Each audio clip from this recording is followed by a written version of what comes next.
Deep water well can take years of planning and preparation.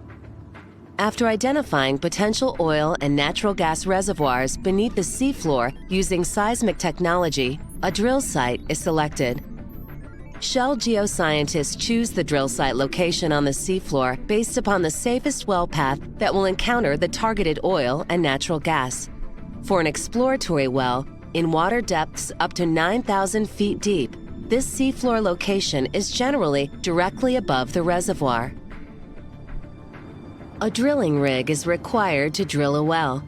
In deep water, the rig may be on one of three vessels: a drill ship, a semi-submersible vessel, or it may be part of a floating production platform. All rigs have a hoisting system to raise and lower the drill pipe and tools needed to drill the well, a blowout preventer or BOP stack, and a pumping system to circulate fluids in and out of the well while drilling. It's time to drill the hole or well bore using a drill bit. This initial step is called spudding in the well. The shallow sediments just below the seafloor are often very soft and loose. To keep the well from caving in and carry the weight of the wellhead, a large diameter base pipe or casing is drilled or jetted into place. The base pipe is assembled at the rig floor, and a drill bit connected to a drill pipe is run through the inside to the bottom of the casing. The entire assembly is lowered to the seafloor by the rig hoist. At the seafloor, the driller spuds the assembly into the seafloor sediments, then turns on the pump. Water or a drill fluid is used to jet the pipe into place until the wellhead is just above the seafloor. With the base pipe and wellhead at the right depth, the driller will release the bit and drill string from the jet pipe and drill ahead. While the well bore is being drilled, mud is pumped from the surface down through the inside of the drill pipe. The mud passes through the jets in the drill bit and travels back to the seafloor through the space between the drill bit and the walls of the hole. Drilling mud is used to 1. Lift rock cuttings from the hole, 2. Keep the drill bit cool and lubricated, and 3. Fill the well bore with fluid to equalize pressure and prevent water or other fluids in underground formations from flowing into the well bore during drilling. The mud is an environmentally friendly water-based mixture of clay for thickness and fine ground rock or barite for weight. At the planned depth, the driller will stop drilling and pull the bit out of the hole.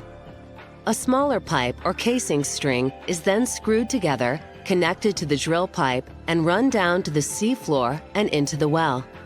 To permanently secure the casing in place, cement, followed by mud, is then pumped down the inside of the drill pipe.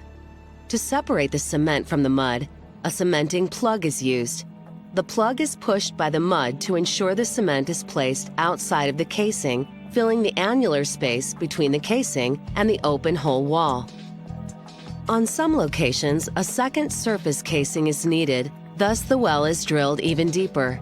In this second surface casing interval, the well is cemented using a second smaller casing string, repeating the same process used in the last hole section.